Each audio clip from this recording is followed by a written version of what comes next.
নমস্কাৰ জনাইছো যুগলবন্দী সাংস্কৃতিক কলা কেন্দ্ৰৰ তৰফৰ পৰা আজি আসলতে আপোনালোকে জানে যে দিহানাম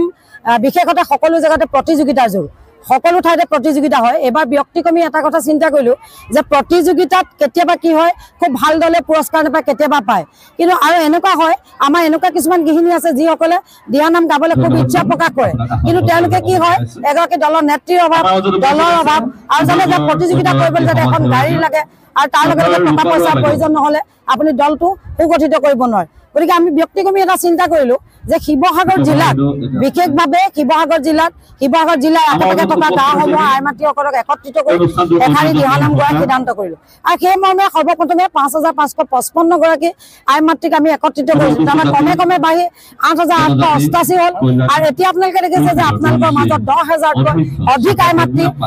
আজি তাৰিখত এই দৰবাৰ এইখন পিয়লিপুখন ষ্টেডিয়ামত আজি তাৰিখত আপোনালোকে নিজে দেখিছে যে সঁচাকে গৌৰৱ অনুভৱ কৰিছে যে শিৱসাগৰ জিলাত কোন প্ৰথমবাৰৰ বাবে এই পিয়লিপুখন ষ্টেডিয়ামত 10,000তকৈ অধিক আইমাতৃয়ে একেলগে দিহানাম পৰিৱেশন কৰিব এইটো এটা বিৰল আৰু খন্তেক সময়ৰ পাছতে আপোনালোকে দেখিব যে অসম বুক অফ ৰেকৰ্ডত আমাৰ নাম আমি সন্নিৱিষ্ট কৰিম গতিকে এই সুযোগতে মই এই ক্ৰীড়া সন্থাৰ সভাপতি পুনামিলি ডাঙৰীয়া দেৱক ধন্যবাদ জনাইছো চট ডাঙৰীয়া দেৱক ধন্যবাদ জনাইছো এইটো কাৰণে যে আমি আপোনালোকে জানে যে আমি শিৱসাগৰ বৰ্ডিং খেলপথাৰ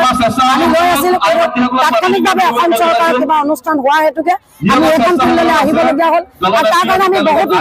এইটো কাৰণে আমাৰ ভাল লাগিছে যে এইখিনি কৰিলে আমাৰ সন্মানীয় পুনামিলি ডাঙৰীয়া দেৱে